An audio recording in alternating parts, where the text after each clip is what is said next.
अस्सलाम वालेकुम, कैसे हैं आप लोग। Thank you so much. आप लोग ने मुझे कमेंट किए मेरे लास्ट जो मैंने डिस्कशन किया था। बहुत खुशी होती है मुझे पढ़ के, तो प्लीज़ आप ज़रूर एक्सप्रेस किया करें अपने व्यूज़, ठीक है। और कुछ लोगों ने मुझे सजेशन भी दिए हैं, तो मैं उसके ऊपर सोच रही हूँ। इंशाल्लाह जल्दी मैं उसको करूँगी, मैं कोशिश करूँगी, ठीक है। अच्छा, आज जो मैंने आपके लिए MCQ लिया है वो new England Journal of medicine का है, May 23, 2023, मतलब रिसेंट ही है, पिछले हफ्ते का। इसको मैंने आपके लिए सेलेक्ट इसलिए किया है, मैं उसकी वजह बताऊंगी, आप पहले ये सुन लें, फिर उसके बाद कि मुझे लगा कि ये बहुत ही अच्छा है ये वाला MCQ। अच्छा, इसमें उन्होंने पूछा है A 91-year-old man with a history of Alzheimer dementia, type 2 diabetes and osteoarthritis presents with his son for concern about poor oral intake. He has previously required assistance with bathing and grooming, but not feeding, and has been on a purine diet. However, his son reports that during the past week he has become agitated during meals and refused to eat. When his son has tried to feed him, he has spit out the food or refused to open his mouth. His weight is stable. Which one of the following next step is most appropriate for this patient?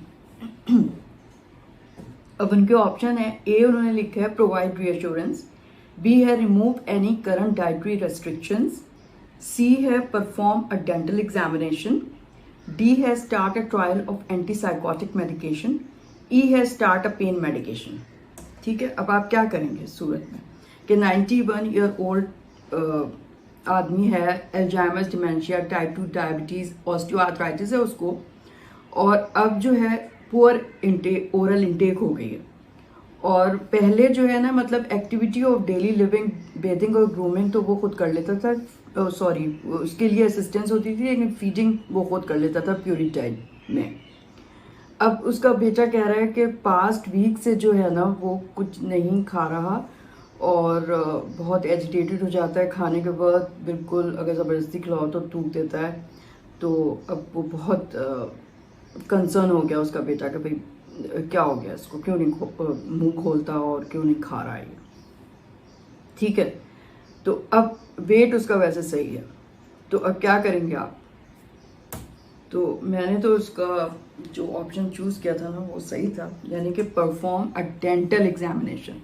सबसे पहले तो आपको ये करना चाहिए। अब बेचारा वो तो पहले ही एल्जाइमर डिमेंशिया है, डायबिटीज, ऑस्टियोआर्थराइटिस, तो अब हमेशा ये नहीं सोच लेना चाहिए कि ये तीन चीज़ें हैं तो बस इन्हीं का कुछ हो रहा होगा। भाई दूसरी चीज़ें भी तो आप सोचें ना कि आखिर उसका क्या है। ओरल कैविटी का उसका एग्जामिनेशन ज़रूरी है। और मैं बताऊँगी भी अभी एक केस जो मैंने पिछले महीने अपने इमरजेंसी में देखा था, ठीक है, वो मैं बताती हूँ। करेक्ट ऑप्शन वही सी है, परफॉर्म अ डेंटल एग्जामिनेशन। की लर्निंग पॉइंट इसमें वो बता रहे हैं कि new behavioural change in a patient with dementia should prompt evaluation of previously unrecognised pain. हो सकता है उसको दर्द हो रहा हो, कोई मुंह नहीं खुल रहा, क्या हो गया उसको देखने की जरूरत है। डिटेल फीडबैक दे रहे हैं, evaluate for pain as a possible cause. Pain is often difficult to identify in people living with dementia because they may have difficulty communicating their pain. Untreated pain is a common precipitator of behavioral changes and delirium in patients with dementia. Thus, when a patient with dementia presents with new behavioral changes, the clinician should evaluate for pain as a possible cause. In this patient, the patient's reluctance to eat suggests the possibility of orofacial pain, most likely related to dental pain. Thus, the most appropriate next step is dental examination. Many studies suggest that patients with Alzheimer dementia are more likely to have tooth decay, dental infections, and tooth loss than the general population. In addition, older patients with dentures may experience discomfort if the structures of their mouth and jaw changes with age and their dentures no longer fit properly. मतलब ये क्या, आपको ये सोचने की ज़रूरत है कि एल्जाइमर डिमेंशिया वाले जो पेशेंट है ना, उनमें ज़्यादा टूथ के डिके हो रहा होता है, इन्फेक्शंस हो रहे होते हैं as compare to general population. तो आपने ये सोचना है कि शायद उसको ओरोफेशियल पेन डेंटल ओरिजिन का हो रहा है। उसके अलावा अगर ओल्ड एज में उसके डेंचर्स हैं तो मतलब जो रिजॉर्प्शन हो रही होती है बोन की, उसकी वजह से जो है ना जॉ में चेंजेस आ सकती हैं, जिसकी वजह से जो पहले फिट थे डेंचर्स वो अब टाइट हो गए हों और उसको मुश्किल हो रही हो, तो वो भी देखने की ज़रूरत है। ठीक है। Although analgesia may be warranted if the patient is in pain, the source of pain should be identified first so that it can be addressed if appropriate. अब आपने सोच लिया चलो पेन हो रहा है बस पेन किलर दे दो, अब भाई देखो तो ना मतलब कहाँ से हो रहा है, क्या हो रहा है, उसका क्या सही मैनेजमेंट उसकी क्या होगी। Orofacial pain can be caused by dental infection, toothache, temporomandibular joint disorders and other oral lesions. An assessment for these potential causes of pain is indicated, therefore any pain medication is started. ठीक है, तो पहले आप pen medication start करने से पहले आप देख लें उसको हो क्या है, और हो सकता है ओरल अल्सर ही हो रहा हो, कुछ और हो रहा हो. Removing dietary restrictions can increase a patient's desire to eat and their enjoyment of food, thus reducing the risk of weight loss and undernutrition. Patients with dental pain may refuse to eat certain foods, particularly those that are hard, cold, sweet, or hot. Although moving this patient away from puri diet may be appropriate in the future, the first step is to understand the reason for his reluctance to eat. तो मतलब ये कि उससे पहले कि आप उसको change करें या रेस्ट्रिक्शंस हटाएं डाइट की, आप पहले देख लें कि उसके क्या हो रहा है. लो डोज एंटीसाइकोटिक एजेंट्स, अब एजिटेटेड हो जाता है ना वो खाते हुए, तो अब लो डोज एंटीसाइकोटिक एजेंट्स में भी indicated for patients with severe agitated behaviour who are threatening harm to themselves or others. But that is not the case with this patient. His behavior change may be precipitated by pain and the focus should be on evaluating for that before considering medications targeted at the behavior. तो मतलब ये कि होता है कि अगर इतना agitate हो रहे हैं कि अपने आप को नुकसान पहुंचा रहे हैं या अटेंडेंट ही उनको नहीं हैंडल कर पा रहा, तब तो आप दे सकते हैं, लेकिन बगैर देखे हुए कि क्या वजह है इसकी, किस वजह से एजिटेशन है, तो आप एंटीसाइकोटिक इस तरह से नहीं यूज करेंगे old patient. Providing reassurance alone would be इनएडिक्वेट in this scenario. अब क्या मतलब रीअश्योर करेंगे आप उसको जब खुद ही आपको पता नहीं है कि है क्या उसको. जब आप कंफर्म होंगे अपनी डायग्नोसिस में, जब भी तो आप रीअश्योर करेंगे ना पेशेंट को. The patient appears to be uncomfortable during examination after presenting with an acute change in function, that is refusal to eat. Patient with dementia who have abrupt change in functions warrant additional investigations if it is within their course of care to identify a reversible cause of their behavior. ठीक है. Furthermore, it is always important to determine whether a patient is in pain and if appropriate to offer treatment. The pain ad scale, वो क्या है, pain assessment in advanced dementia, may be useful for diagnosing pain in a patient with dementia who is non-verbal. अब बोल ही नहीं रहा है वो, dementia उसको हुआ हुआ है. तो it assesses breathing, negative vocalisation, facial expression, body language and consolability. मतलब ये उसको एग्जामिन करने का एक पेन एड स्केल है जो डिमेंशिया के पेशेंट हैं उनमें. ठीक है. तो ये केस था जो ख़त्म हो गया और रेफरेंस वही मैंने New England Journal of Medicine May 2023 से लिया, 23 मई से. अच्छा, इसको मैंने आपके लिए लिया इसलिए है, इसमें तो चले उन्होंने बताया कि भाई पेशेंट का वेट स्टेबल है और उसको बस सिर्फ वो एजिटेशन हो रही है और वो कुछ खा नहीं रहा. लेकिन मैंने अभी, आप यकीन करें, मेरे पास पिछले महीने इमरजेंसी से जब मैं ओपीडी करती हूँ ना, उस टाइम कॉल आई कि मैम आप नीचे आके देख लें पेशेंट. और मैं गई उस पेशेंट को देखने. फीमेल थी वो, मेरे ख्याल में 92 ईयर्स की, और उसकी क्या हालत थी. अच्छे खासे मतलब अटेंडेंट उसके बेटे और बेटी उसको लेके आए थे, और उसकी हालत ये थी कि मतलब बिल्कुल किकैक्टिक थी वो, सिर्फ समझे बोन और स्किन, और उसके जो फीट थे ना वो स्वोलन थे, और वहाँ से जो है वो सीरियस फ्लूइड डिस्चार्ज हो रहा था पूरे, यानी कि शिन से उसके, और स्टेन कर रहा था चादर को. और इतनी वो बेचारी चीख रही थी, कहाँ तकलीफ थी उसको, क्या हो रहा था. अच्छा, मैंने उसको एग्जामिन करने की कोशिश की तो उसके हाथ बिल्कुल यूँ मतलब फ्लैक्स थे ना, पैर भी और हाथ भी. जब मैंने सीधा करने की कोशिश की, माय गॉड, फाइब्रोज थे वो जॉइंट, और अच्छी खासी वो फैमिली थी, यानी इतनी कोई निगलेक्टेड थी वो. सैक्रल उसको बैड सोर था, और जब मैंने उसकी ओरल कैविटी देखी, यू कांट इमेजिन के उसके मतलब टीथ, एक होता है ना कि मतलब दांतों में दर्द हुआ निकलवा दिए, नहीं, खुद उनकी ऐसे डिके हो गए थे वो कि बिल्कुल टूट गए थे ही नहीं उसके टीथ ना, घिस घिस के अंदर घुसे हुए थे। एक आध बस उसका दांत था, और बाकी वो पान खाती थी तो वो इतनी बुरी उसकी मतलब ये कि डेंटल हाइजीन थी ना। अब तो खैर छोड़ दिया था उसने पान, जो वो खाती रही है, मतलब खाती रही थी सालों। अच्छा, उसके बाद ना जब मैंने उसको खैर एडमिट किया आईसीयू में, इतनी बुरी हालत उसकी, और मैंने जब सब टेस्ट कराया, मतलब एडीमा है तो आपने सारी चीज़ें एक्सक्लूड करनी है, cardiac failure, chronic liver disease, lymphatic obstruction, क्या हो रहा है उसको, है ना। तो पता है कुछ भी उसके पॉजिटिव नहीं है, सब रिपोर्टें सही, ना उसको सीएलडी का कोई एलिमेंट, ना उसको जो है वो कार्डियक फेलियर का कोई एलिमेंट, ना कुछ, सिर्फ वो हाइपरटेंसिव थी और कोई चीज़ नहीं थी उसको। और सिर्फ क्या था, सिवियर हाइपोप्रोटीनीमिया, यानी कि प्रोटीन कैलोरिक मेल न्यूट्रिशन, सिर्फ मेल न्यूट्रिशन था, क्योंकि कुछ खा ही नहीं सकती थी, वो दांत तो उसके थे नहीं। और उसके घर वाले इतने कोई वो आदी हो चुके थे, मतलब अपनी अम्मा को देख देख के ना, वो तो मतलब ग्रेजुअली तो उनको कुछ महसूस नहीं होता, जो लोग रोज़ाना देख रहे होते हैं ना, उनको डे टू डे उनको समझ नहीं आता कि इतने सालों में उनमें क्या फर्क पड़ गया। अब मैं पूछ रही हूँ, भाई आप इनके दांत मतलब देखें, मतलब ये कभी गई डेंटिस्ट के पास? नहीं, आज तक मेरी अम्मी डॉक्टर ही के पास नहीं गई, डेंटिस्ट तो बहुत दूर की बात।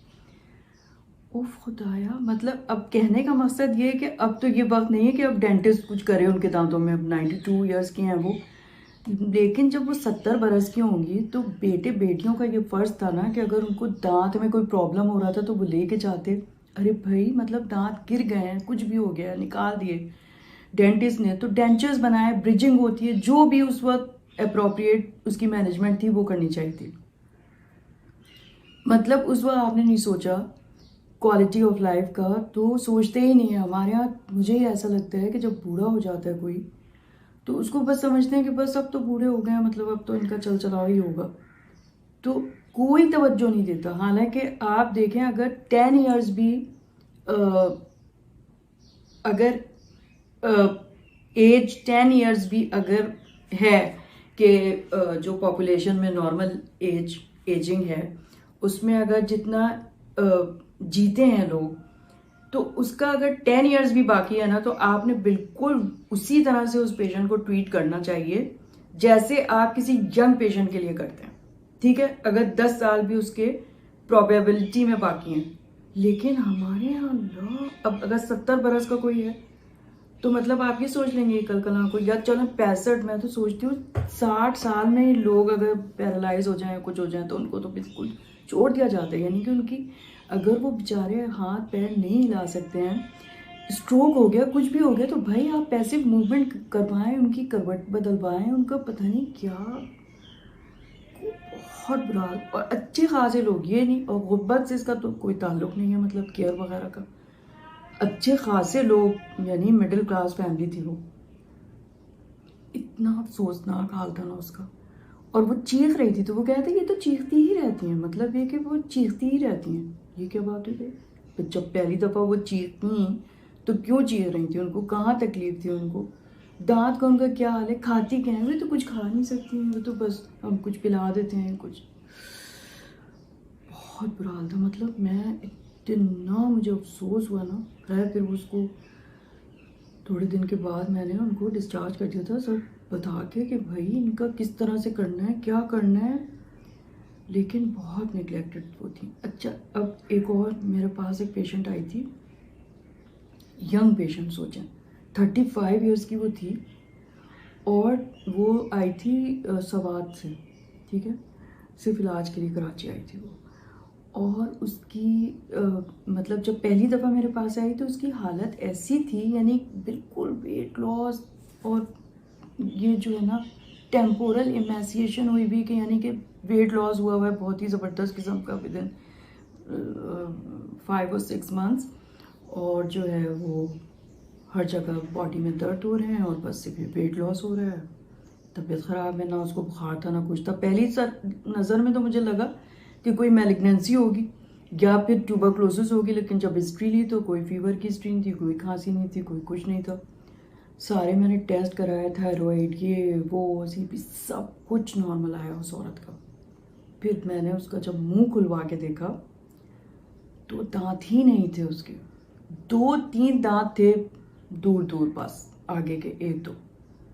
क्या हुआ भाई दांतों को, मैंने पूछा तो कहने लगी कि मेरे ना दर्द होता था दांतों में, तो मैं एक दफ़ा डेंटिस्ट के पास गई, उसने निकाल दिया। फिर दूसरे दांत में दर्द हुआ, डेंटिस्ट ने वो निकाल दिया। तीसरे दांत में दर्द हुआ, वहाँ सवात में ये हो रहा था। खैर सवात में क्या, यहाँ पे भी यही हो रहा होगा कराची में। डेंटिस्टों को भी देखो भाई, आप रूट कैनाल करें ना, मतलब सेव करने की तो कोशिश करें दांत को। अब अगर निकल भी गए, कोई ऐसी थी कोई मसला था, तो आपने फिर बाकी दांत निकाल के उसको डेंचर्स की ऑफर क्यों नहीं की, उसको बताएं किस तरह से होगा, मैं तो समझ में नहीं आता। तो उसका मसला सिर्फ दांतों का था। तो ना फिर मैंने उसको मैं एक डेंटल हॉस्पिटल में ही काम करती हूँ ना, मतलब पढ़ाती हूँ, लेकिन मैं प्री क्लिनिकल कैंपस में। पहले मैं मेडिसिन पढ़ाती थी 3rd ईयर को, तो मैं क्लिनिकल कैंपस में होती थी, जो इनका है बहुत बड़ा सा हॉस्पिटल है डेंटल। तो अब मैं प्री क्लिनिकल कैंपस में, जहाँ पे हॉस्पिटल नहीं है, वहाँ मैं पढ़ाती हूँ 1st ईयर 2nd ईयर को। 3rd ईयर 4th ईयर वाले उधर होते हैं, तो मैंने वहाँ भेजा कि वहाँ पे सारा ना इसका हो चेकअप। तो बहुत सारी सिटिंग्स होती हैं, ज़ाहिर बात है कि मतलब ये कि अब एक दफ़ा का तो काम नहीं है, अब दांत निकाले जाएंगे, फिर उसके बाद उसका डेंचर्स बनेंगे, फिर उसका नाप लिया जाएगा, फिर जो भी हुआ। बहरहाल उसकी कोई 36 या जितनी भी उसकी विजिट्स थी वो करवाई गई, और फिर बहुत उसकी ना डेंचर्स बन गए, और फिर वो उसके सेट हो गए। जब तक सेट नहीं हो जाए, सेट होने में बहुत मुश्किल होती है, बूढ़े लोग को आप लेके जाएं, ये तो यंग पेशेंट थी। बहरहाल फिर उसके बाद उसका सारा काम जब मुकम्मल हो गया, तो फिर उसका वेट बढ़ने लगा, ठीक हो गई वो। सोचे हाँ, माय गॉड। तो मतलब कहने का ये है, मैंने जो है ना बुज़ुर्गों के लिए, आम पब्लिक के लिए मैंने किया था कि उनकी देखभाल, उसमें मैंने बताया, यकीन करें ये चीज़ इतनी इम्पोर्टेंट है ना। इतने मेरे पास पेशेंट आते हैं जो मतलब 60 बरस, 65 बरस, 70 बरस के हैं, दांत में कोई मसला है, दांत निकाल दिए और वो ऐसे ही बस कुछ भी नहीं बनवाया, ना उनके घर वालों को कोई फिक्र है। बेचारे बूढ़े क्या किसके साथ जाएंगे, क्या कहेंगे, उनको ऑफर तो करें ना कुछ। तो ये बुरा हाल है, इसलिए ना मैंने ये वाला केस आपके लिए किया। बहुत ज़रूरी है, बहुत ज़रूरी है कि जो है ना हम बुज़ुर्गों का ख्याल इस तरह से रखें कि उनकी क्वालिटी ऑफ लाइफ बने ना। मतलब अब देखें, उन्होंने सोचा होगा अम्मी 70 बरस की हो गई, तो उनको होगा कि भाई इतनी बूढ़ी तो हो गई हैं अब ये, या 80 बरस की भी हो गई अगर, तो हमें पता है कि अब 90 अब 92 बरस की हैं, वो अभी तक जी रही हैं। तो आप पहले से क्यों सोच लेंगे, कितनी अफसोसनाक बात है। तो ना मतलब पेशेंट के साथ एम्पैथी होनी चाहिए। और मैं कहती हूँ डेंटिस्ट भी किस तरह के हैं कि उनको कोई फिक्र नहीं है, बस एक दांत निकाल के आप बेच देंगे पेशेंट को, उसको कोई ऑफर नहीं करेंगे आपके। होगा क्या, वो चबाएगा कैसे अगर आपने मोलर प्री मोलर निकाल दिया उसके, तो समझ में नहीं आता। तो मतलब हर चीज़ देखने की ज़रूरत होती है। ये मेरा ना मकसद था डेंटल एग्जामिनेशन वाला, जब मैंने पढ़ा ना मुझे बहुत अच्छा लगा। मैंने कहा हर चीज़ एग्जामिन करें, आप देखें, मतलब ये कि एक होना चाहिए ना जज्बा, कि मतलब आप उसकी कॉज को एवालुएट करके और उसे ट्रीट करें, उसकी जो मुश्किल है उसको दूर करें, है ना। यही तो हमारा मकसद है ना, एक इंसान को देखते हुए कि भाई उसकी तकलीफ़ हम ख़त्म करें। तो उसके लिए तकलीफ़ को समझना, फिर क्या है वो तकलीफ़, फिर कैसे वो मैनेज होगी, तो ये सारी चीज़ें तो उसी वक्त आएंगी ना जब आप सारा पेशेंट सही से देखेंगे, ठीक है। चलेंगे, छोटा सा केस था लेकिन लंबी मैंने बात कर दी। ज़रूर मुझे बताइएगा, अपने व्यूज़ एक्सप्रेस कीजिएगा। किसी ने मुझे लिखा है कि मैं जूम मीटिंग करूँ, मैं सोच रही हूँ, अभी इतनी जल्दी तो नहीं, लेकिन ये कि मैं इंशाल्लाह विदिन अ मंथ और 2 इसको मैं लाइन अप करूँगी, ठीक है। All right, thank you so much. खुदा हाफिज़, खुदा हाफिज़।